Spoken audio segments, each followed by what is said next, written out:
Hello, welcome to a new video. So in this video I'm going to be ranking the 1970s era of the show from season 7 to season 17. Now this was very hard for me to do because I love the whole 1970s run. Even the worst seasons I personally enjoy.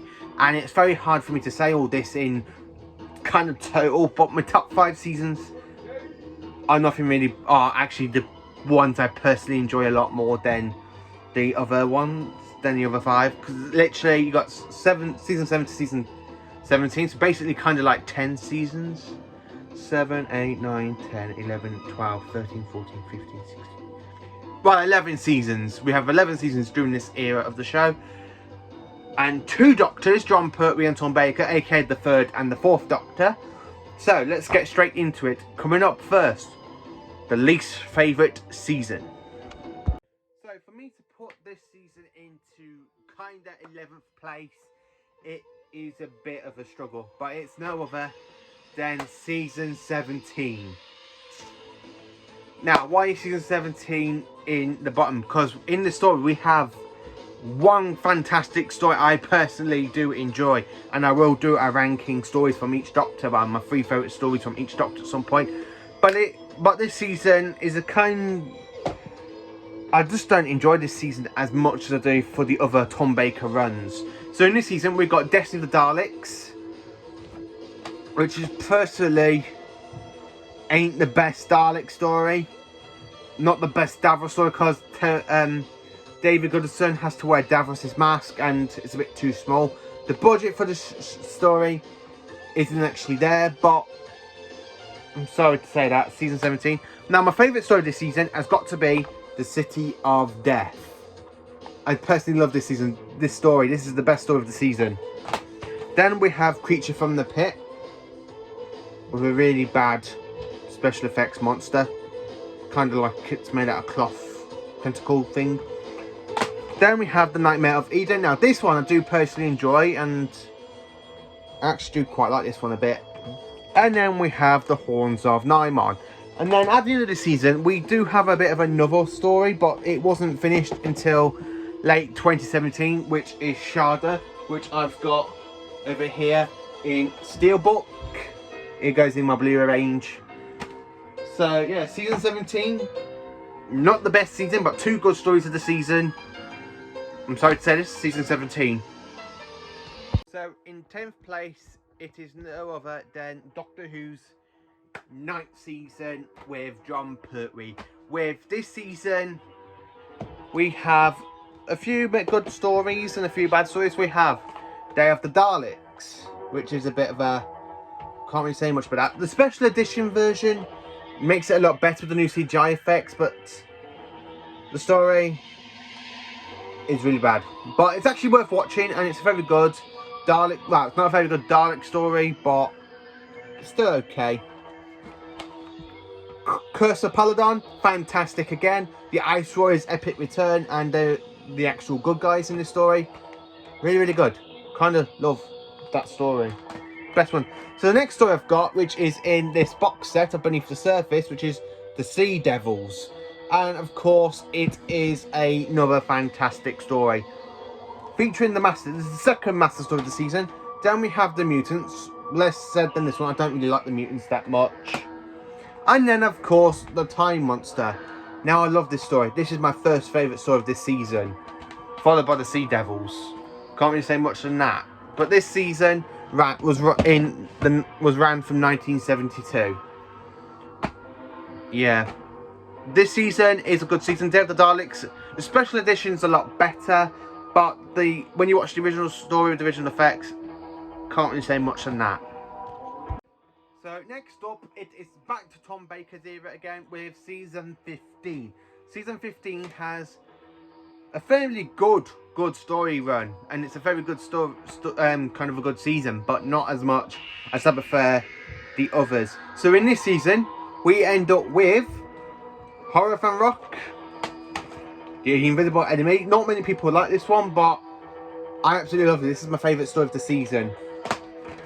Image of the Vandal, again, another horric Van Gogh, well, not Van Gogh, actually, gothic, very horror gothic story.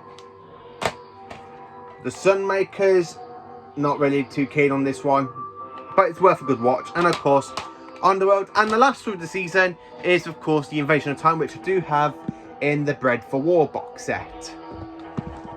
This season ran from 1977 to 1968, and and this season is not only is it bad because it's got K9 Mark 1's introduction and his last story, which was the introduction was the Invisible Enemy, and the last story with this K9 was in the Invasion of Time. Leela's departure though kind of sucks.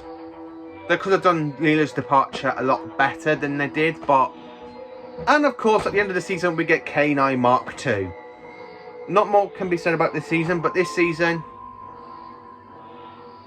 I do love that we had the appearance of the Rutons in this season. I do love the Rutons' only appearance. And of course, the Santorum's appearance later on. With the other stories, bit of mish and mash, but it's still a pretty good season, but not the best. So next up, it is season 11, Jon Pertwee's last season as the Third Doctor. So in this season, we have the introduction to the Ice Warriors. We have Death in the Time Warrior. We've got Death to the Daleks, and of course Planet of the Spiders. Now, Planet of the Spiders is my all-time favourite Jon Pertwee story. Personally, this is one of my favourite Jon Pertwee stories. I love this one. He goes out with a big bang. And of course, we have the Monster of Paladon, which is another good one. And then the Invasion of Dinosaurs, which is a bit of a downer, but I can't really say much. So,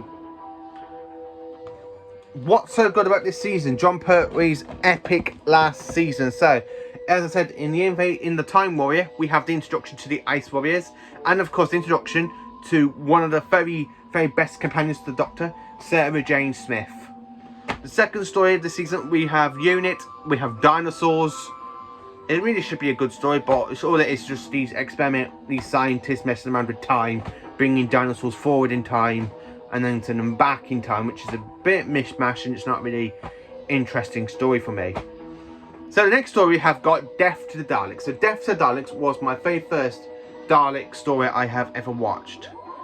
And I can't really say much than this, but it kind of sucks a little bit after watching it a load of times, and it was my personal favourite Dalek story. But and that was my introduction. I was 3 years old when I watched this story. Proper 3 years old, I watched this story. This is the one I actually remember watching.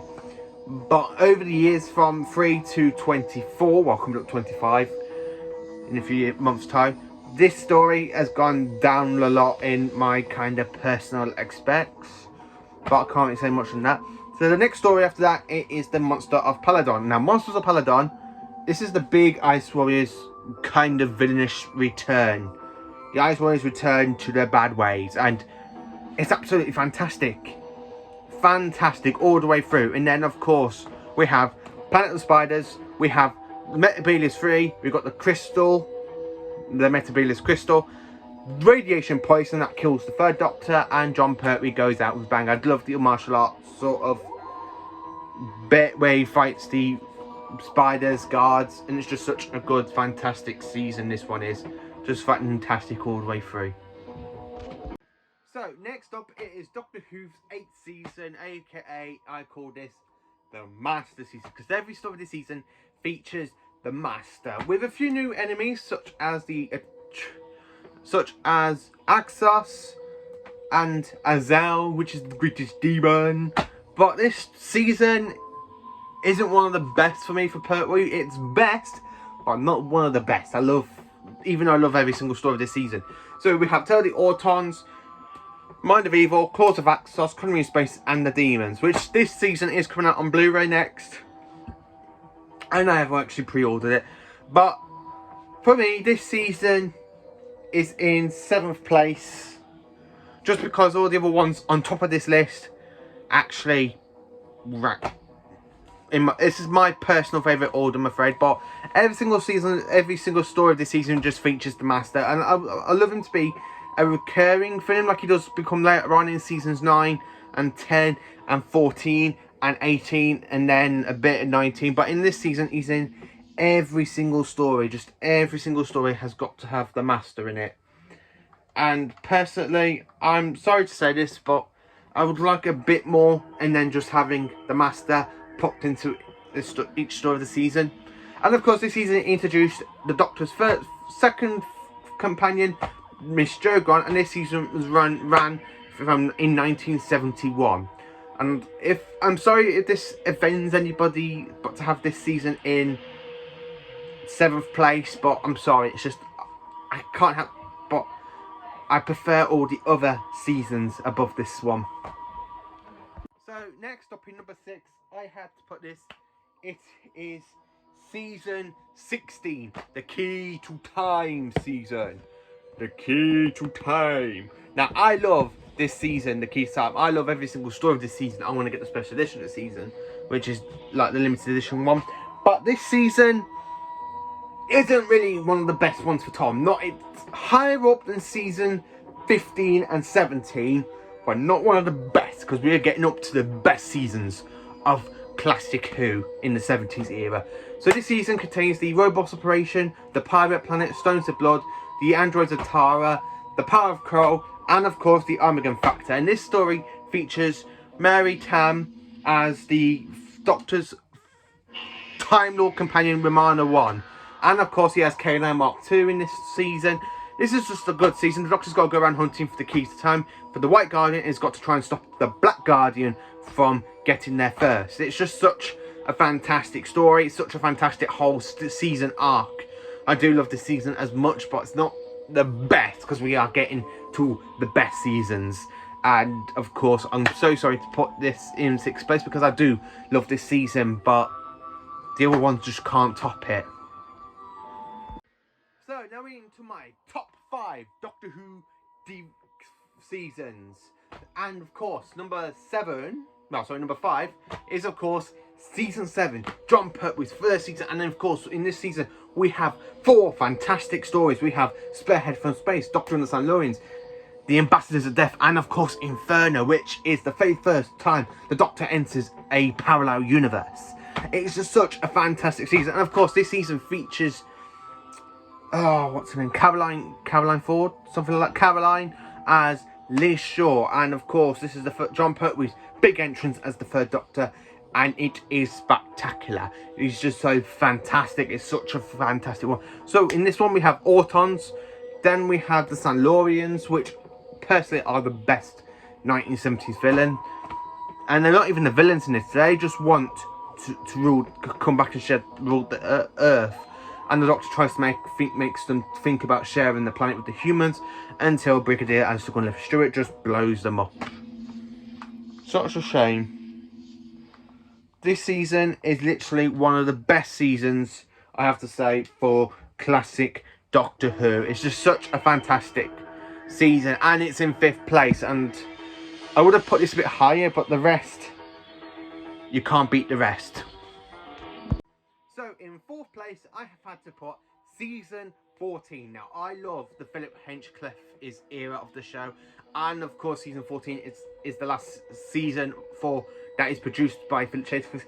And this season we have the Mask of Mandragora, the Hand of Fear, the Deadly Assassin, the Faces of Evil, Robots of Death, and of course the Talents of Wing Chai-Yang. Now this season is just a superb one, and I absolutely love this season. Every single story I love. The Deadly Assassin is personally my favourite story of the season.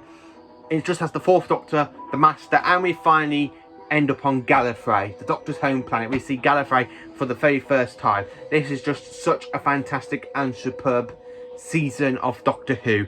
Not more can you need for my top 4 favourite. And of course this season is Elizabeth Sladen's last season as Sarah Jane Smith, as she lives in the Hand of Fear. And we have Louise Jenkinson's first 3 stories in this season as Leela. And this is just such a fantastic Doctor Who season. It's just, so the villains are kind of like the Matrix, the Mandragora Helix. That's kind of a good story. Eldrad Must Live is just such a fantastic good villain. Again, he wants to rule his own planet, which have been desiccated and destroyed. It's just such Antonin and it's just such a fantastic story. Aldron wants revenge, but he can't have the revenge because all these people are dead. And then of course we have the Deadly Assassin. The Deadly Assassin is the Master's return after being last seen in season 10, and it's just such a fantastic story. And he's a burnt out corpse in this story. What more do you need for a fantastic 1970s story? And then of course the Face of Evil. What more do you need? That one is, I love the Face of Evil. It's just such a good story. The Robots of Death, again, a fantastic, superb robot story. We must kill. It's just such a fantastic one, especially when you got that cliffhanger with one of the androids going, "Kill the Doctor, kill the Doctor." And then of course we have Talents of Wing Chiang, where the Doctor encounters a man from the 51st century, Magnus Grill, and he's a time agent. This is the very first time we have a time agent in Doctor Who, and as we all know, Captain Jack Harkness from later on in Doctor Who is also a time agent, so he must have known Magnus Grill. I would like to sit down and have a proper conversation about Magnus Grill that the 4th Doctor stopped. So, season 14, bang on. 4th favourite place of this season in ranking this era of the show. So, number 3, season 13. Tom Baker, second season as Doctor, the second season to be produced by Philip Hinchcliffe. Fantastic all the way through. Terror of the Zygons, fantastic. Even though it should have been in season 12, but it was pushed back, it's still a good season, and it introduced the Zygons, and it is basically fantastic. Then we've got the Planet of Evil, which is just another superb story for this season. The Pyramids of Mars has got to be my favourite story of this entire season. I love the Pyramids of Mars, the robot mummies, Sutekh. It's just such a fantastic storyline. It's just such a fantastic Doctor Who episode. Pyramids of Mars is fantastic. The Android Invasion, again, fantastic. Literally all the way through, fantastic. And of course, The Brain of Morbius. Fantastic, kind of gothic horror, Frankenstein sort of mixture, but with a Doctor Who twist. Morbius is a Time Lord brain from the person that the Time Lord was supposed to execute. Still such a good story. And of course, The Seeds of Doom, which is the very first and only story of Doctor Who that features the Krynoids. I am such over the moon with this story, with this whole season arc. I love The Seeds of Doom. My favourite story in this season has got to be Pyramids of Mars. I just love Pyramids of Mars. It's just such a fantastic Doctor Who story. It really is. Pyramids of Mars is the best. So, in second place, it is no other than Doctor Who's 10th season, which is season 10. I love this season. There's nothing I can say wrong about this season. The Three Doctors is the very first multi-Doctor story. Fantastic. It's brilliant. We have the Time Lords being drained of the power of Omega in the Black Star, and in his own world of antimatter. And of course, we get to see the Doctors interact for the very first time between the first, second, and third Doctors. So you're my replacements, are you? And Dundee and the Clown. Just such a fantastic Doctor Who story. The Three Doctors is just superb all the way through. And then going into the next story, which is Carnival Monsters, it is just another good story. I love the Drassics. The Drassics is literally one of my favourite villains of... Well, they're not really a villain, it's just a sort of animal. And when they pop the head up from the ground and you got that scream, just fantastic. And then, of course, we have Frontier in Space. And Frontier in Space is Jon Pertwee's last story with Roger Delgado as the Master. And of course we have Ogrons, we have Draconians, and of course at the end of part 6 we have the Daleks. It is just such a fantastic story, and it's just such brilliant all the way through. Frontier in Space I absolutely love. This is my favourite story of this season, followed by the second favourite story of the season, which is the next story after this, which is Planet of the Daleks. Now, this is, again, another great Dalek story. Now, this is personally my favourite Jon Pertwee Dalek story. We go to Spaladon, we meet the Sparadons. The Daleks want the power of invisibility. We have an army of 10,000 Daleks, which the Doctor buries underneath an ice volcano. We have a brand new Supreme Dalek, and it's just such a fantastic story. And, of course, the Fells return in the story, which is more than you need for Planet of the Daleks. Just fantastic. And then, of course, the last story of the season, The Green Death, which is Jo Grant's, aka Katie Milligan's, last appearance as Jo Grant. It's just such a good season. This really is a good one. I love this season. It's just fantastic all the way through. All 5 stories are just superb. All 26 episodes are just brilliantly performed. Jon Pertwee is brilliant as the Doctor. It's a shame that Roger Delgado's last story is Frontier in Space, because the actor unfortunately died in a car crash in Turkey in the same year as this was released, which is 1973. But this season remains second place because I can't find anything wrong with it. Every story I just enjoy, every bit of it I just love. Season 10 is literally the best Jon Pertwee season in my opinion, and I'd like to know your opinions for your favourites Tom Baker and Jon Pertwee seasons of the 70s. So coming up next in my first favourite season, you most probably have guessed it by now, you most probably not, but we get into it. So here we are, number 1 of this ranking. What is my favourite 1970s season of Doctor Who? It, of course, is season 12. Tom Baker's first season, and it is brilliant. Tom Baker comes in with Doctor Who with a bang. We have Robot with the Brigadier, Alison Gordon, Lithra Stewart. This is the only story of the season with Unit in it, and it's just such a fantastic story. It's fantastic, it really is. This continues on from Doctor Who generation of the Planet of the Spiders. Introduces Harry Sullivan, and it's just such a fantastic season. I love this. I love the dynamic between the 4th Doctor, Sarah, and Harry. It's just fantastic. So next up we have the Ark in Space. Set on a space station, kind of a base undersea story with the Ruin. Just ends up being the main focus. I'd love to see the Ruin return at some point.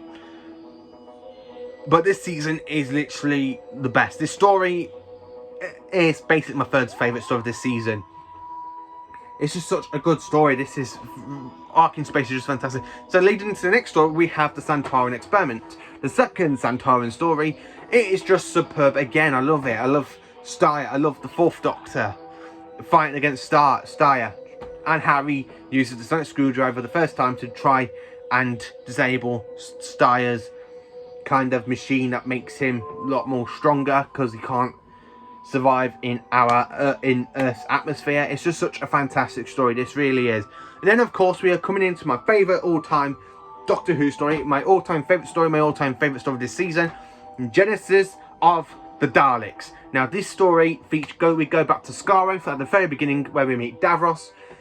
We have the Fowls, we have the Kaleds, and of course we have the Kaleds being mutated into Daleks. And especially got that cliffhanger where you've got the Dalek mutant around the Doctor's neck and he comes out going, ah! It's just such a fantastic story. And of course, Michael Wisher is fantastic as Davros. He really is fantastic as Davros. This story, I just love this story so much. It's my second favourite story after the case of Androsani. But this story, I cannot put a foot wrong. It's just such a fantastic one. And then coming into the next story, which is the last story of the season, the Robot, Revenge of the Cybermen. This story, again, is my first favourite, well, basically this was my first Cyberman story I ever watched growing up. And it's just, I just loved it. I just love the new Cybermen designs, even though they look a bit daft and half the cyber actions are a bit silly, but it's still such a good story. The Cybermen want to destroy Voga, the planet of gold, since they lost the Cyber Wars. Now, the Cyber Wars is a big, major topic in the Doctor Who universe. I would like to do a video about it, but it's very hard in explaining because there's different versions of Cybermen that we appear that have fought through the Cyber Wars, so it's a bit of a mishmash kind of section. But it's still such a good story, and of course, season 12 is a fantastic season. It's just my all-time favourite season. So please do like, subscribe and share to the channel. Let me know what your favourite stories of this season, and what are your favourite stories from the 1970s. Thank you for watching.